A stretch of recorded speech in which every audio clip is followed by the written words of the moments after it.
Welcome to the Overwhelm is Optional podcast, where each week we find ways to gently rebel against the nonsense that overwhelm and exhaustion are just the price you pay to have the life you want. Yesterday, I forgot to make it easy. I forgot to trust that there's always an easier way. So today, I'm recommitting to making it easier, to looking for the easier way to move through my day. Because we can have a plan. I had a splendid plan. I've been upping my commitment to GTD, the getting things done way of organising my life and supporting myself, and it's really helping me see the bigger picture. And so the plan I write at the end of the working week is quite frankly splendid. I'm really pleased with it. I'm really pleased how focused I've been. I've had goals for the year, goals for March, and I've stuck to those goals, and they've been my priority. And I've had time and headspace to evaluate how I'm doing with those goals, and then just check in and make sure that most of what I'm doing is for those goals and not getting distracted, because I'm easily distracted.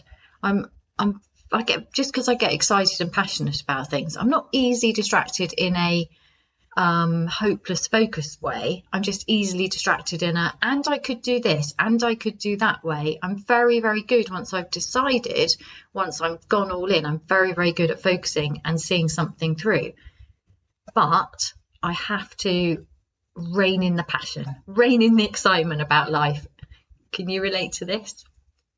So it's that classic, I want a full life and I end up with a full head and an overloaded schedule. So yeah, I've been really pleased with how March has gone with this new way I've set things up. And yeah, it's coming to the end of the month, and what I'm proudest of is not what I've achieved, but the how I've moved through the month, how I've stayed committed to myself, that promise to myself that these were my goals, this was my why, and there was an overarching theme to it, so it all made sense. And you can only get to that level of thinking if the small stuff isn't bombarding you all the time. You have to move out of that reactionary, just get stuff done, that survival state, in order to have the headspace and the time and the energy to just be able to sit back, knowing all of those things, the important but small things, are going to get done because they're in your system.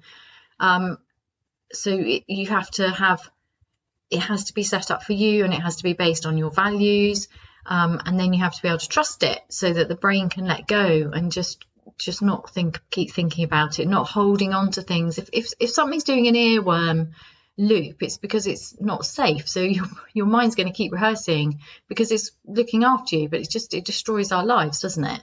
Because then we're spending all the time in the rehearsal of stuff, and that's just not a good use of our minds. Our minds need the support of external systems, but also of the heart, of the body, that groundedness, that wisdom, that deep knowing, that not having to search and Google the answers to everything, because we already have so much knowledge inside of ourselves. So this really is a movement from mind-based living, where overwhelm tends to rear its head, to mind, heart, body living. So it's supporting the mind. It's not rejecting the mind. And this is a real push-pull, isn't it, between the Western way of thinking, this rational thought, which is important, but we can only access it when our nervous system is calm. Because when our nervous system is threatened in any way, and particularly at the moment where we seem to just be in this constant high alert stress state but unaware of it, we're not actually able to access rational thought. Not really. If you look at how you respond when you feel safe, even to small things like reading an email properly and being able to respond in a kind of more open-hearted, generous way, than when you're in reactionary mode. I have to get that done or else. Because that's why we push ourselves too hard, isn't it? I have to get this done or else. And it's the or else, which is fear-based, that's the nervous system overloaded. So to me, all of the symptoms of overwhelm that I've described and discussed over the last 3 years are useful information to say, if that way of living is not working for you anymore, it's time to change, and it's time to move from the mind-based way of living to the mind, heart, body way of living. But that's not what we're discussing yet. Not in this episode. In this episode, I really want to talk about this making things easy, making things hard. The belief that things have to be hard, rather than trusting that things can be easy. And I'm using myself as an example because one of the things I've been struggling with recently is trying to write my story. So in order to reach more clients, which is my dream, to work with more people, to empower more people, to have more freedom from overwhelm, real deep changes in their lives so that you can live on purpose, with joy, with health, instead of this constant struggle. In order to reach more people, part of that is getting better at marketing. So on a recent evaluation of my business as the year turned, I just thought, what's the one thing? So I'm a really good coach. I'm a really good teacher. I have programs that work. I have plenty of clients who are really happy. And I love how it's all unfolding. But I'd like to reach more people because that's the mission. And that's also the success of a business. That's just my job. And I realised how resistant I've been to that idea, because actually I don't really want to focus on marketing because I don't like attention. And I'm an introvert, and I just kind of, I want to do that. What's that film? If you build it, they will come. And it's a nonsense.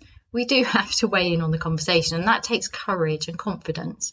So my word of the year is confidence. Now, you might think, well, you sound confident and you have a podcast, but there's confidence in different things. So for me, this is about embodying that confident coach who can speak and market easily. I just want to be marketing more easily because I've realised it's a huge part of my job as a business owner, and I haven't really embraced it. I've learned loads, and I've definitely I'm good enough at it because my business works, but there's room for growth in that. And I thought, well, how can I make that growth good for me? Well, that would just be embodying the coach I already am.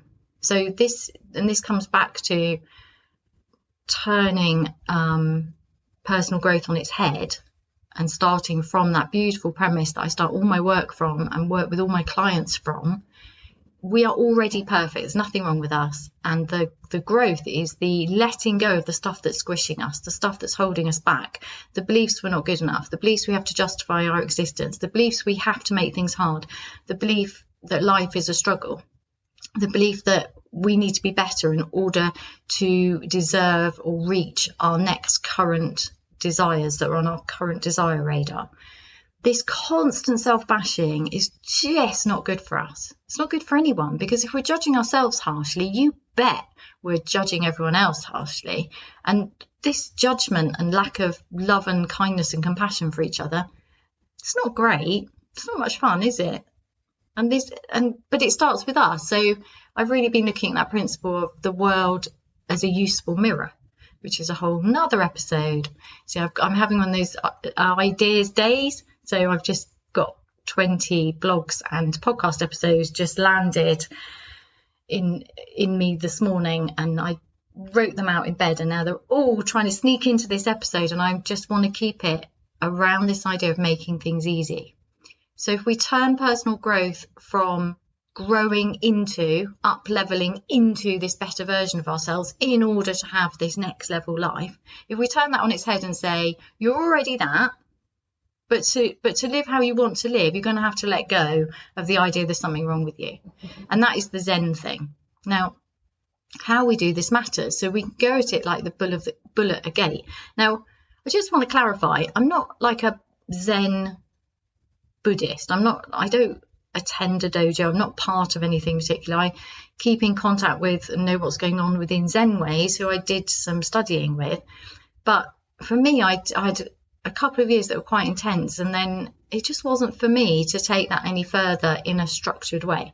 So I just blend it because it just made sense. It was a gift to me because it's not mind-based, actually. So a lot of the Zen sayings are oxymorons. They're not they don't really make sense. So if you take the premise, you are perfect and a work in progress, that makes your mind go, what? That doesn't make any sense. And that's a good thing. So we don't want to be using the rational mind all the time. And that's what really, one of the things that really helped me through Zen was that contradictory element. It also suited my rebellious, contradictory nature. So, and also the structure. This is bizarre, isn't it? So the structure, it's very, very strict, creates freedom, but you have to let it go. And I realized that at some point I was getting too into the structure. If I get up and do an hour's meditation every day, then I will be better, good enough, able to, clear head, all the rest of it. Now, that may or may not be true for you, but for me, I realized I was getting stuck in that if I don't do it, then terrible stuff. Not like really terrible, but it became an ought and a should, and my knees were hurting, and it was like, this isn't the way for me. And then I met a potter, and he said to me, yeah, I don't meditate anymore. Working at my wheel is my meditation. And I found that fascinating. Now, he'd obviously been a long-term meditator, and then at some point stopped the formal meditation because it was ingrained into his life. And that's what I took from Zen, is that you take the structure and then you create the freedom from it and you make it work for you. And that's how I work. And I think that's how lots of things work. You get the strictness and then you blow it up. I don't know. Can you think of anything like that? I'm trying to think now. I guess thinking about things like having stabilizers, trainer wheels on your bike. You don't want to keep those. Learning to write, you have lines, and then at some point you don't need the lines anymore. It's all that kind of thing, isn't it? If we think of the structure as guidelines, but if we keep them, it becomes harsh. So this episode is all about easy versus hard, comfort versus discomfort. And to me, it's how you look at it. It's always the how. So if we go at personal growth as a bashy thing, we're not on our own sides. We're being really mean and we're crushing ourselves. But if we go at it with, I'm a value, I just need to work that out for myself. This has been a big one for me recently. This might sound utterly ridiculous to you. I'm 54, I'm going to be 55 soon. And it suddenly dawned on me that I've only just learned to value myself. And saying that out loud seems a little bit ridiculous, but it's true. I wasn't taught to value myself, and to be honest, I wasn't treated with value as a child particularly. I'm at peace with that now, but although I've done a lot of work on myself to love myself, accept myself, embrace who I am, most of that personal growth would have been the bashy sort. So if I was better, then everything would be okay. If I was better, I would be loved. If I was better, I would be valued. And it's that not feeling of value and that looking for external validation, because I guess I didn't get it as a child. But I don't think it's just people with tricky childhoods, is it? A lot of us want that, crave that external validation, to be told that everything's okay, we're acceptable. It's such a deep human need, I think. Maybe it's not a terrible need, because what it enables us to do is go on this little adventure through life. So if we think of life as not hard and a struggle and about needing to be better, to constantly up-level ourselves so that we can have a fuller and fuller and better life, if we turn that on its head and say, what if we're born forgetting that we're just worthy of being here? Like, we don't have to justify our existence. There's nothing wrong with us. So if you look at a baby is perfect. I mean, you know, some of them are less perfect than others, and there's also, we could go into nuances of that. And I must admit, apart from my own babies and a few select few, in general, I'm not that keen on babies. Puppies, yes. I don't think I've ever met a puppy I didn't like. Not that good with babies, but I do love the ones who are close to me. And obviously, I completely fell in love, well, not obviously, but I was fortunate enough to completely fall in love with my own babies, and I loved that time in my life. So babies are born whole and perfect, and then, but it's like we just forget that. And it's impossible, I think, really, for imperfect parents, because we are all And I don't see there, this is why the Zen premise, you're perfect and work in progress, is difficult to talk about it, because I've just said as imperfect parents. But by that I mean the parents are perfect, but because they don't yet realise that they're completely lovable, they're struggling in their life. And the difficult thing with parenting is your life is running alongside the child's.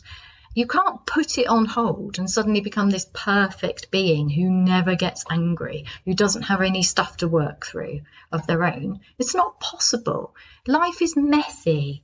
But if we just for a moment imagine, because it's helpful, that the baby's born perfect but forgets, and because they're babies and they don't really have that level of thinking, and then they go through childhood and they pick up some rubbish, and then the job as an adult is to find that love and acceptance deep within yourself, find that wholeness within yourself by letting go and forgiving and working out what you want, and using your heart and your gut, your body, as well as your mind, to work out the best adventure for you, the one where you just get wholer and wholer and wholer.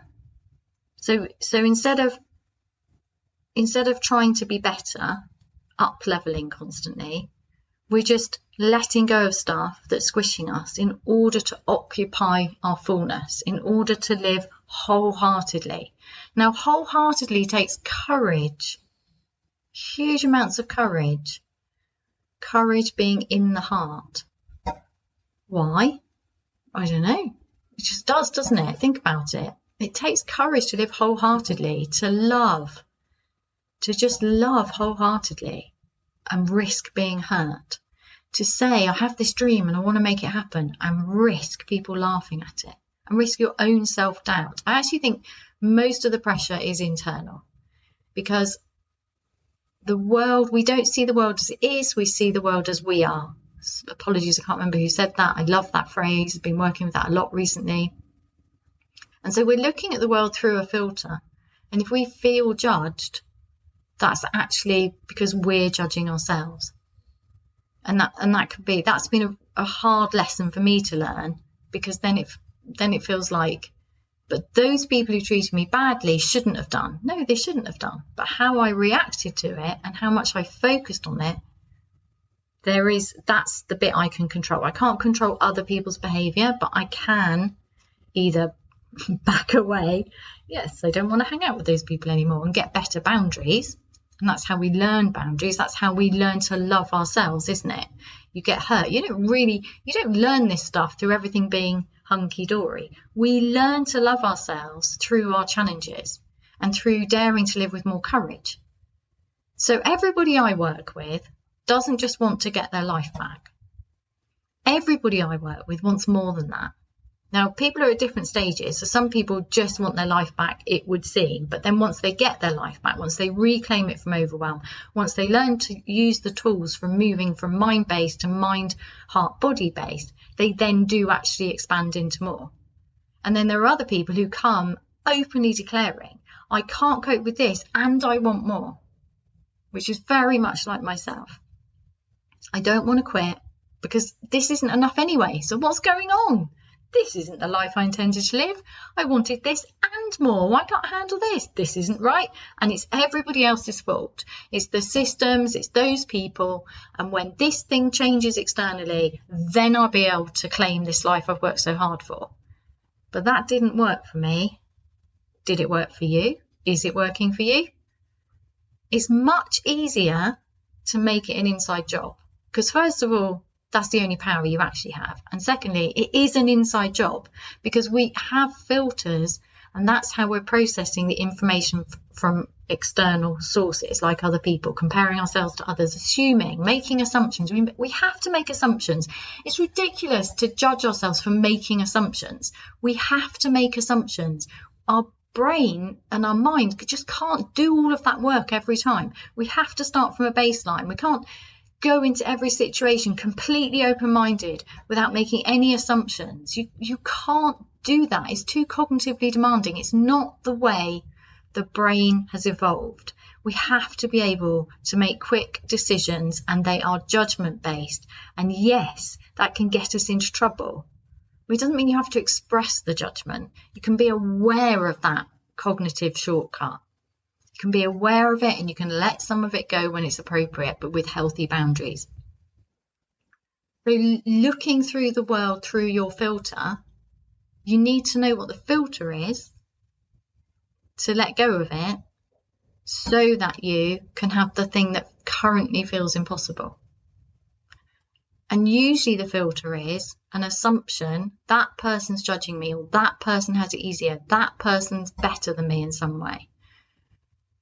If we take that back and just say, okay, that's useful info, that's interesting information, I'm making these assumptions, I'm judging this person, I'm assuming they're judging me, what can I do about it? So a thing I've recently found very helpful is, what do I want instead? So if I'm feeling hurt, what do I want instead? Well, I want to feel loved. I want to feel appreciated. I want to feel valued. Okay. So if I want to be valued, am I valuing myself? If I want to feel appreciated, how am I appreciating myself?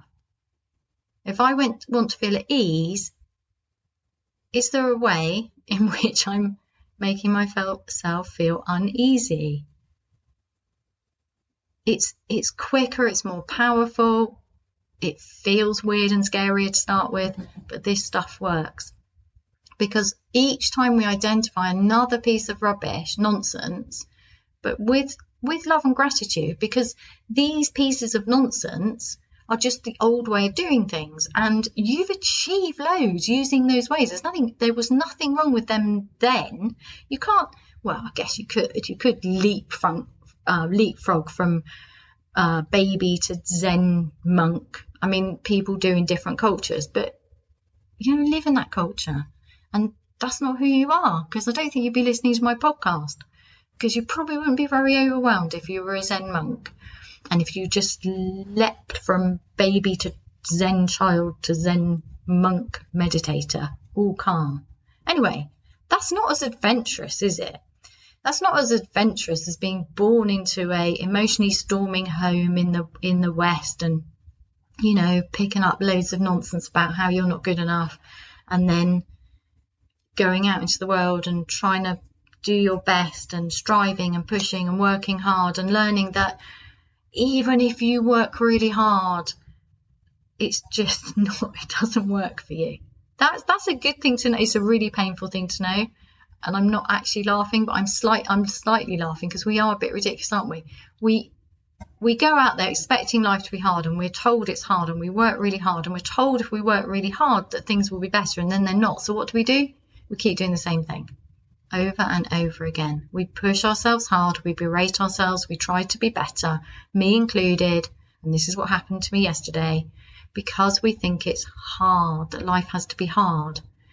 So yesterday, this is what happened to me. I had my splendid plan, and I didn't sleep very well. And I didn't sleep very well because I discovered on Sunday that the slight smell I have been smelling for a couple of days was actually a Chomsky had peed in the corner of my bedroom, and it was much worse than I realised once I got underneath the dressing table and my nose found the source.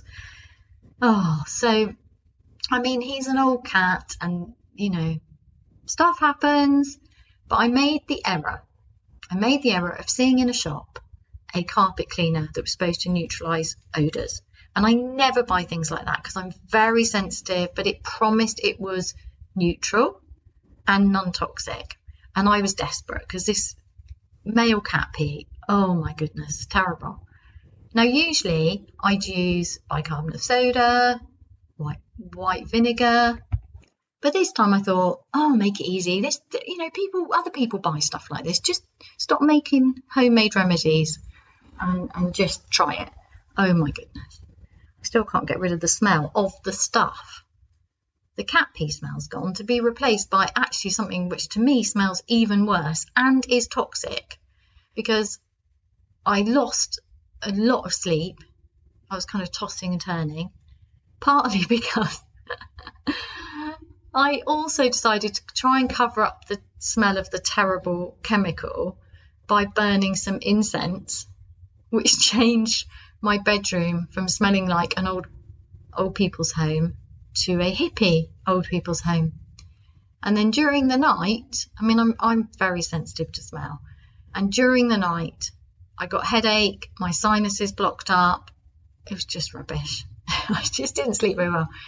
But I was super excited about this plan that I'd created on Friday. I was really happy with it. It was the last week of the month and it was in line with my goals. I was so proud of how I'd stayed focused on these particular goals. Everything's working for me. And then I sit down to do this work. I managed to get rid of the headache, but I didn't quite take into account how tired I was because it was Monday morning. I didn't want to be tired. I'd had a really nice weekend. I just didn't want to be tired. In my rule book, I shouldn't have been tired. I was shitting myself. But on top of the disturbed night's sleep by the strange smells, I'd also, on the Sunday morning, moved 40 bags of rubble. Yes, 40 bags of rubble. Why would I do that? Well, lifting heavy weights as you get older, or lifting heavy weights, is good for you, right? And I'd much rather do that than go to a gym, just because I'm rebellious and it just doesn't make any sense. Although sometimes I've liked gyms, but I don't live very near one, so that's that. I do have a kind of one in my garden, but it's been rained on because we didn't get it inside in time, just to do with all of the straw bale building. And anyway, I'm not going to that story now. Focused on the moving bags of rubble. Why would I move all these bags of rubble? Well, Simon was working and I'd put the rubble on to FreeCycle. I really like FreeCycle. I've met some really nice people from FreeCycle. Really, really like it. You can put all sorts on there. Like I put a broken Dyson on there for repairs and somebody came and got it. I think that's really good. Anyway, other people need rubble for their projects and it's spring. So I just put it on there and this very, very nice man came out to get the rubble on Sunday morning to sort out a muddy parking ditch issue on his village green. How exciting is that? And he needs lots, so he's probably going to take all of it.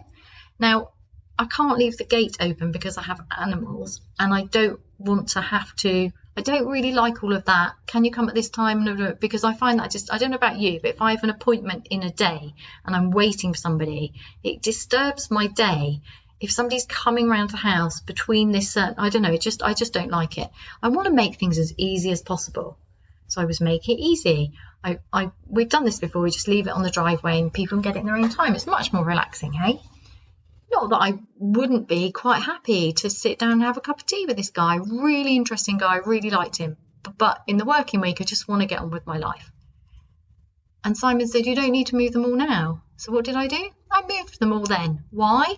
Well, because the sun was shining, I was listening to a really good podcast and it was fun.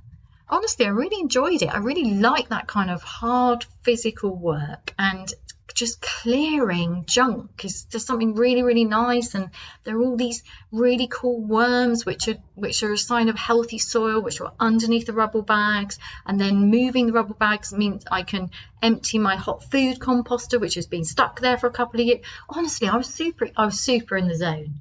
And I knew I was pushing my body, but that's okay. My body's designed for that. It's good to have a bit of stress on the body in order for it to, it needs some stress, doesn't it? Like cold showers, fasting, lifting weights, moving, resting. It's all about changing stuff and living, getting on with life. Anyway, so I made that decision because it felt like a good decision. And I knew I'd be tired. But then I rested for the rest of the day. But then we had decided to fast. So often we'll fast. I'm really, really, really enjoying intermittent fasting. I'm absolutely loving it. And a really easy way for us both to do it is to eat a big Sunday roast around 2 to 3 o'clock on a Sunday and fast through for 18 to 24 hours. It's easy, it's joyful. Oh, I don't know, I just really, really enjoy it. So I decided I was fasting and we lit the sauna, so full on health. So I had a Sunday of, I did lots of odd jobs as well. I did some polyfillering and sorting. I was in my element. I really enjoyed my Sunday. It was getting things done, doing physical stuff that was good for me. It just felt lovely. I really, really enjoyed Sunday.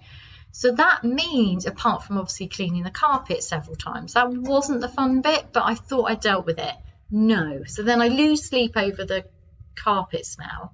And then because my body hasn't really recovered properly, and also because I'm fasting and I'm tired, and I just don't think those two things go very well, my plan started to disintegrate. Now, I did choose to break my fast at about 20 hours before I started doing this really in-depth work, because I thought that would be better to support myself. So I did make that easier. Apologies, that was my magnificent coffee machine. Sorry, I'm super excited about a coffee machine, always. I don't know why. Anyway, because it makes my life better, because it does the work for me. Because it's one of those things that makes my life more joyful, fuller, and easier. It's bean to cup. It makes that joyous noise and those smells you get from entering a coffee shop. Quality coffee at the touch of a button. I know I sound like an advert for it, but I do love it. I was gonna write a blog post actually about all the things that just make my life easier. Because I don't know about you, but I get stuck in the researching a machine or a thing or trying to find something, and I have really particular standards, and I thought if I just put it all in a blog post, first of all it will remind me of how many joyous things there are in my life, and also other people might want to know, because people do ask me these questions. Anyway, I'm diverting, although this is still about how do we make our lives better and easier for ourselves. Make it easy. Anyway, so that's where I was. The plan was going wrong. I went into my plan just so excitedly still, but aware that I was a bit off physically. And I did a couple of hours, and then I hit a wall. So I stepped away from the screen. That's a new one for me, because do you do this thing? If I'm doing deep work and I want to break, I tend to start messing around with what I call work, but it's kind of work, because I do go into the social media platforms to check for messages and encourage other people or respond to comments and messages, that kind of thing. But it can become a bit of a scrolly session if I'm not careful. Obviously, if I'm not super guarded, because the entire tech is set up to steal my focus. So it's going to happen. But what I'd noticed was happening was, in order to move from deep work and have a break, I was moving into that kind of work and then getting lost in it. But it's not actually a rest. It's not at all a rest. It feels like a rest, but it's not a rest. So I remembered my plan to stop doing that, and I went outside. I'm glad I'm telling you this now. It's really cheering me up about my yesterday not looking for the easier way. I did do that thing, and that does take willpower, because it's the first time I'd done it. I closed the laptop and I went outside in this beautiful spring sunshine. But then instead of just chilling out, because to be fair, the garden hasn't yet moved from muddy, cold, windy, rainy season into, you can chill out in the garden. We're not quite there here in southwest England. But yesterday I could have sat and just gazed, which is what I'm very good at doing in the proper warm spring and summer months. And it's really, really good for me. It's one of the most nourishing things for me, is to take a break outside and just absorb the sun, the air, the sights, the sounds, the feel, everything. So good for me. And I miss that when we have this, English weather. We have lots of weather. Anyway, I remembered I went outside, very proud of myself. But I started doing jobs, which is fine. There was washing to hang out. I actually really like hanging washing out. Do you? Some people hate it. I love hanging washing out. There you go. It's just one of the things I really enjoy doing. Hanging out. I don't quite like bringing it back in as much, but I do like once it's in, processing. I don't know why. I just like the smell of laundry when it's been outside. It reminds me of my grandmother, and I loved her so much. There's just something, I don't know, something deeply satisfying to me about doing washing. There you go. I don't iron at all. No, not for me. I don't understand that. But doing washing, so I hung the washing out, and that was joyful. And I love all of these jobs. A bit of gardening, bit of sorting the chickens out. These are nice jobs, but I was aware that I was being busy. And although I wanted to do those things, don't forget, I was tired. And what I really needed was a nap. And I resisted it. And I pushed on through because I had a splendid plan. And when I'm on a mission, there's nothing stopping me. And that's good in lots and lots of ways, because I sometimes feel like I move mountains. But I don't want to do it anymore at the expense of my health. And in general, I don't, because that's how I've changed my life since burning out.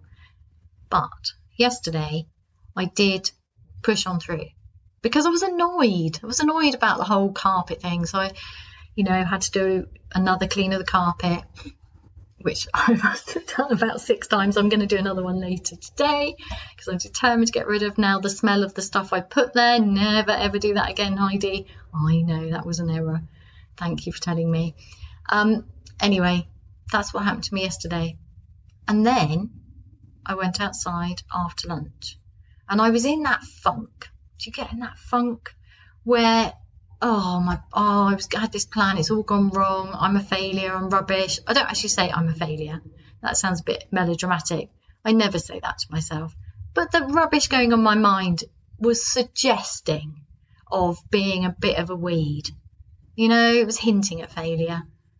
And so I was having a bit of internal fight with myself. I was stuck in my head.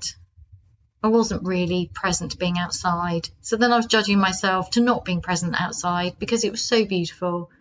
And all it was tiredness. There was nothing wrong with me. Nothing had gone wrong. I'm not terribly failing at living my life in a mind, heart, body way. I was just tired. So I got a cushion and I laid down on the swing seat for the first time this year. And it was so warm. Oh my goodness. It's the first day of warmth. The first day of being able to relax in the garden.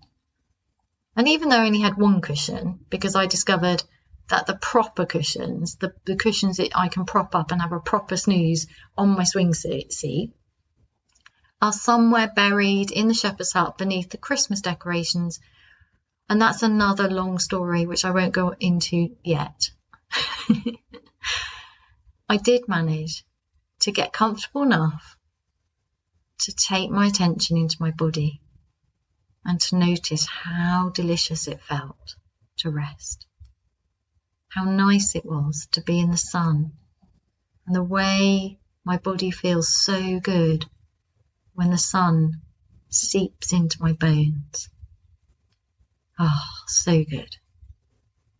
And then I noticed that it felt like each cell in my body gradually stopped spinning. And I suddenly felt better. That was probably 2 minutes. That wasn't even as much as a 10-minute nap. 2 minutes. This always happens. Mostly I remember, but yesterday I forgot to let it be easy. Once I'd reset, I can't remember what I did. I had a very nice couple of hours. It was easy. I can't remember now. I did some nice things. I chose to do something satisfying in my work to lift my day back and reclaim the fact that even with deviating from a splendid plan, I can still have satisfaction in my work. I cooked. I listened to some uplifting stuff on YouTube. I brushed the dogs. Now that might not sound like much, but they were looking very tangled as I left their brush in Oxford, and they've now got a new brush and they didn't like the brush, and then the brush broke, and the things. Life happens. This is the point. Even when we have a plan, life happens. It's how we react to that. If we decide that it's hard, and that's what happened to me yesterday, I decided to push on through as if life has to be hard, because I was trying to do a difficult thing. Once I let go of it having to be hard, once I rested, once I enjoyed that ease, once I let that ease into my body, my nervous system reset and I could think clearly, and I stopped beating myself up and I rescued my day. That's what happened to me yesterday. Life doesn't have to be hard. Trust that there's always an easier way, even if you can't see it, especially if you can't see it. So I was in an especially not being able to see it yesterday. I was so far removed from this practice that I forgot about the practice. But that's okay, because I'm a work in progress and I'm already perfect. So I don't have to justify that. I just get to decide. Today, I'm going to make it easy. Today, I'm going to pay attention to how I feel. I'm going to notice my body's need for food, for rest, for movement, for dancing, for gazing at something beautiful. And I'm going to tune into my heart and listen. What do I really want to do today? How do I want to feel? And what is the easiest way for me to achieve that, do that, or feel that? Do you know what? One of the easiest ways is to feel it first. Decide that you don't have to pay the price of struggle to feel the ease. Feel the ease, clear your head, look for the easier way, and take the smallest possible step. The smallest possible step. Make it easy. Wishing you an easy day. Thank you so much for being part of this podcast. If you enjoyed this episode, please do take a little moment of your time to share it, like it, etc., to help other people find it. And if you'd like to know more about my work, please go to www.heidimark.co.uk.